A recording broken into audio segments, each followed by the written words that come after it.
Flow, a state of effortless effort, peak motivation, learning and creativity in complete absorption driven by the perfect cocktail of 5 neurochemicals, dancing in complete harmony. Flow is a state of consciousness of which all incredible human accomplishment is achieved, and which drives the human race forward. We are evolutionarily hardwired to enter flow, and people with the highest rates of life satisfaction report the deepest bouts of this mysterious state of consciousness.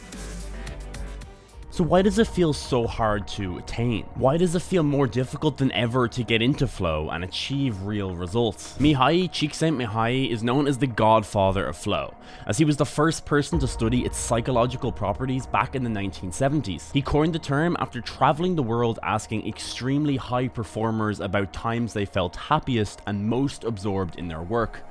Across all disciplines, they described exactly the same thing, which was this concept of flow. Since the 1970s, modern neuroscience has uncovered so much more. Researchers at the Flow Research Collective have come up with an amazingly powerful framework for understanding and accessing the flow state. The 4 pillars of flow, as explained by Reen Doris, the CEO of the Flow Research Collective, are blockers, proneness, triggers, and cycle. This framework is insanely powerful and will give you all of the tools and understanding you need to achieve flow. But as you will see, it's really up to you to do the hard work. The first stage is blockers. In 2024, we live in an attention economy, with our sensory system being chronically overstimulated by modern technology companies, all competing for our most valuable asset, our attention. This is causing our attention spans to shrink alongside our ability to concentrate and complete meaningful work. This is why the first step in the protocol is to remove all digital distractions. Mute notifications on computers, and your phone cannot be within arm's reach, and ideally it's as far away as possible. The next step is proneness, as in how prone or how likely are you physiologically to enter a flow state. This is about getting our biology to work with us and not against us. The best tip here might sound crazy, but it's insanely powerful. The idea is to do a block of 2 to 3 hours of creative work within 90 seconds of waking up. While this sounds difficult and very counterintuitive, there's a lot of supporting neuroscience surrounding brainwaves, which indicates this is when your flow proneness is highest. Brainwaves are the language of the brain, and they represent the frequency at which the neurons fire, and they correspond very well to particular behaviors. Gamma is peak cognition and mental arousal, and hence you might think that's where flow would likely arise. But this actually isn't the case, and this was a real shock to me.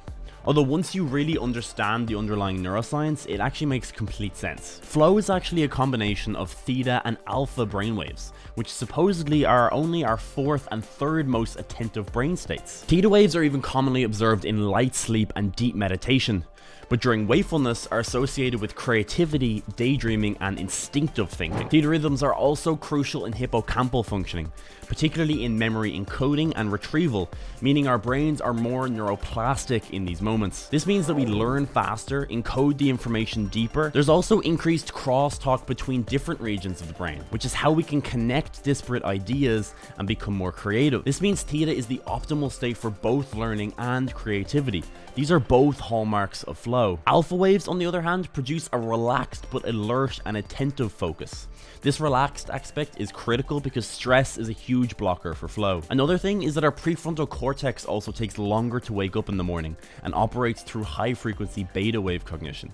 This is a more structured and rational form of executive control. This sort of thinking is essential for our life and our long-term well-being, but it's going to inhibit our ability to access the more instinctual and creative state of consciousness, which is known as flow. Interestingly, this is also why our very sense of self during these times seems to disappear. We aren't trivializing about our egos, status, or relationships, all things that are prefrontal cortex dominated, which is sound asleep in the first stages in the morning. Now, this working 90 seconds after you wake up thing is very tough to start, as you are attempting to rewire deeply ingrained circuits that have become habit. But trust me that the state of flow that you can attain in these first 2 to 3 hours, plus the amount of stress that it reduces on the rest of the day, is also very addictive, and over time will supplant the cancerous cuboid that we carry around everywhere. For me, these 2 to 3 hours are my script writing time. I feel relaxed, focused, but most importantly, unconstrained by my usual cognitive boundaries. I'm inherently more creative and flexible, far less critical. I feel like I'm pulling from all aspects of my memories, emotions, and learned concepts, and just connecting all these dots that I wouldn't have otherwise. This doesn't mean that everything I write is good, but it's the divergent thinking phase of the creative process. Later in the day, when my prefrontal cortex wakes up, is when I comb through all of that writing and sculpt it down into concise story. It's transformed my writing process. Another way to increase your flow proneness is to place a huge emphasis on active recovery, so that your central nervous system is completely ready for the task, but we will dive much more into that later in the video. The next stage after removing all of your distractions and increasing your flow proneness is your flow triggers. Triggers are preconditions that were originally discovered by Mihai back in the 1960s and built upon by Stephen Kotler, who's the author of over 10 books centered around flow and is basically the leading expert in the field today. The more triggers that we have present, the faster we will enter flow, the deeper the flow state will be, and the longer we can sustain that flow state. Mihai originally identified 3 triggers which are still the most impactful today. These are 1, clear goals, immediate feedback, and a challenge skills balance. One activity that I do that's rich in flow triggers is climbing, and it's clear why. The goal couldn't be clearer: get to the top of the wall. You receive immediate feedback every single time you place a hand or a foot on a hold or you fall off. The rate of learning is incredibly fast as you start mapping each hold on every subsequent climb.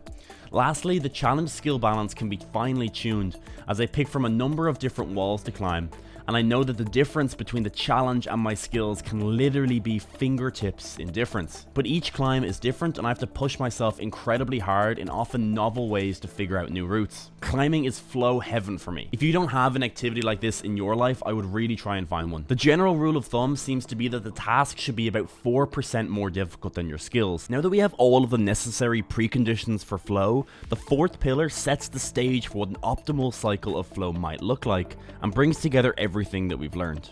The first stage is struggle, and is the largest stumbling block for most people. When we transition from not working to working, it's initially very uncomfortable. Our cortisol and epinephrine systems are active but misfiring and making us restless, fidgety, and unable to concentrate.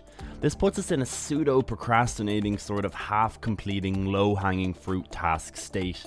I think it's a shocking truth that most people fail to ever reach the escape velocity required to leave the struggle phase and are perpetually stumbling in and out of it. Truly a function of TikTok and constant overstimulation, shattering our ability to genuinely focus for extended periods of time. There are remedies, but no silver bullets. Only difficult, slow, and often painful ways to rebuild our concentration. The best way to build this attention back is just to gradually increase the amount of time we focus on individual activities requiring our undivided attention. Meditation, reading, and long runs are how I try to flex my attentional muscles, always trying to increase the duration of each of these activities. Unsurprisingly, your attention is a muscle that atrophies while you watch TikTok and rebuilds while you do relatively long, mundane tasks. A key here is to start small. Lean into the discomfort and try gradually improving over time. So you've trained your attentional capacities and you've reached the next step: release. This is where your biology starts working with you and not against you. It's like you're rolling downhill on a sled rather than pushing a boulder uphill. Neurochemically, this is kickstarted with a dopamine burst, which improves your motivation and general satisfaction with the task. I find this release stage can also occur when I hit a particular milestone, solve a difficult problem, or in general have pushed through a particularly sloggy period. With persistence and the preconditions mentioned above, this should snowball into flow. Congratulations, you've reached the state of consciousness which is the answer to all of your problems in life. Unlimited attention, focus, creativity, ability to learn and process new information, as well as a profound fulfillment and unity with life. The power and significance of the flow state can really not be overstated. The next stage, which I think is scarcely discussed, but why I really like this framework in particular, is recovery. The key being active recovery. Flow states understandably expend a lot of energy. It requires a beautiful harmony of neurochemicals and brain regions, and this is metabolically very expensive. In our recovery periods, while we aren't working, we need to consciously engage in central nervous system recovery activities.